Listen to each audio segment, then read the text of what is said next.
I am Murthy Muthuswamy, author of the new book, Defeating Political Islam, The New Cold War. In the previous lecture, I talked about how Pakistan's focus on prominent features of Islam, namely Jihad and Sharia, led to its backwardness and make it evolve into a fountainhead of terror. In this lecture, I explained why Jihad is given a great deal of importance in Muslim communities. Jihad, in general, can be of both violent and non-violent variety.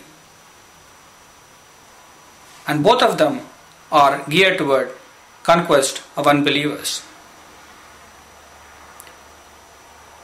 What is known as Islamic trilogy consists of the Muslim holy book, the Quran,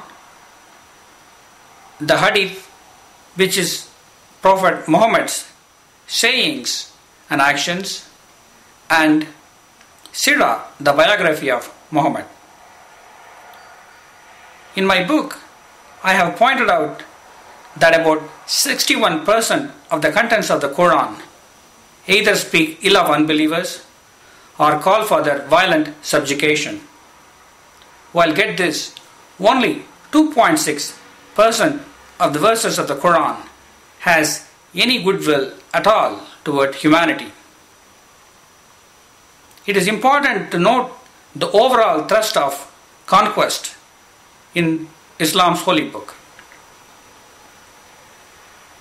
Many moderate Muslims claim that jihad reflects inner spiritual struggle.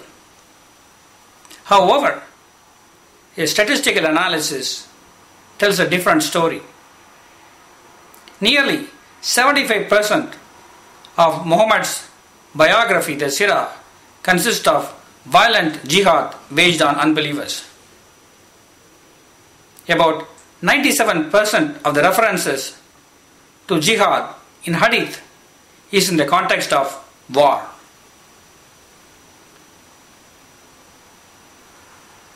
About 36 out of 40 references to jihad in Muslim holy book Quran is again in the context of a religious war. Therefore, jihad overwhelmingly is not inner spiritual struggle. It is about war waged on unbelievers.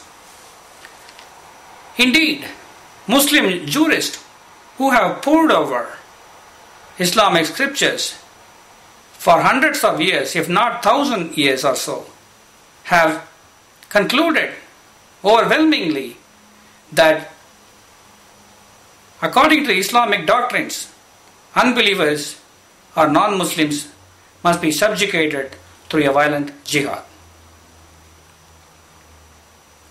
The textbooks now used in Saudi Arabia describes jihad again in the context of a war and calls it a pinnacle of Islam.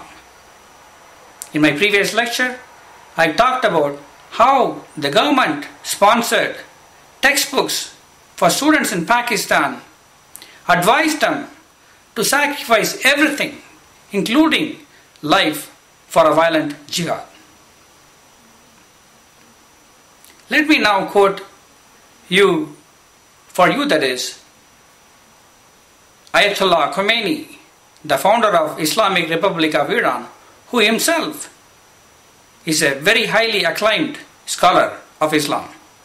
I quote him, "Those who study jihad will understand why Islam wants to conquer the whole world. The sword is the key to paradise, which can only be opened by holy warriors." Unquote.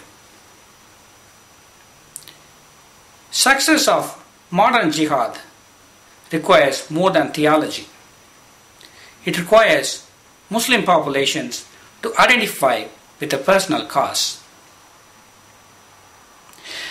The common cause is blaming non-Muslims for Muslim backwardness, although the Muslim backwardness is self-inflicted and is due to the influence of Sharia.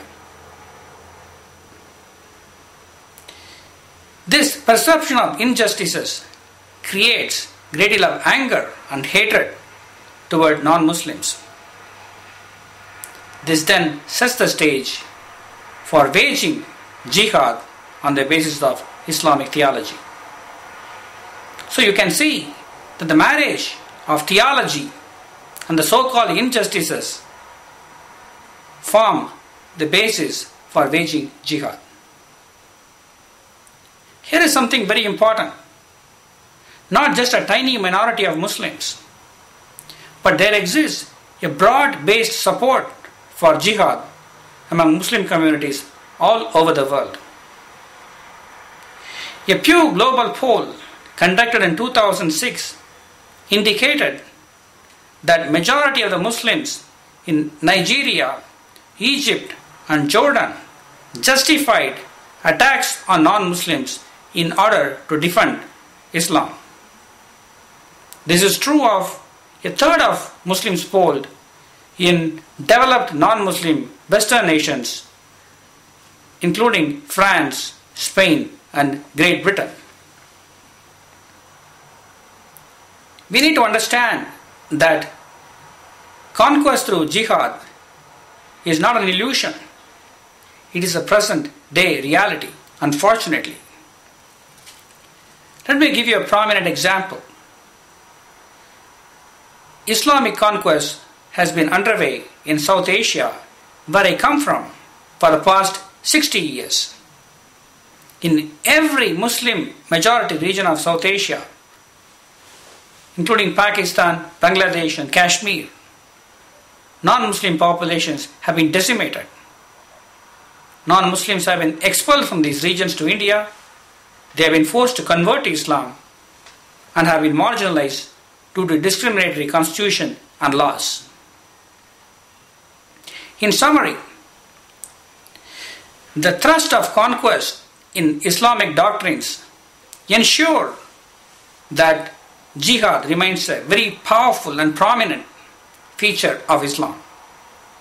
Any nation that looks to Islam for guidance inevitably gets to become a leading sponsor of terror and jihad. And Pakistan, as I explained in my first lecture, is a prime example of that.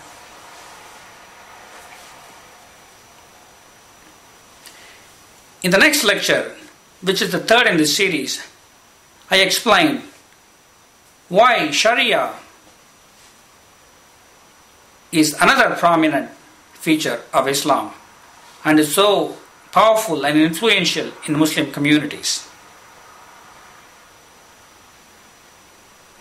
I invite you to have a look at my book for more fascinating details and extensive references and of course analysis. Thank you for watching.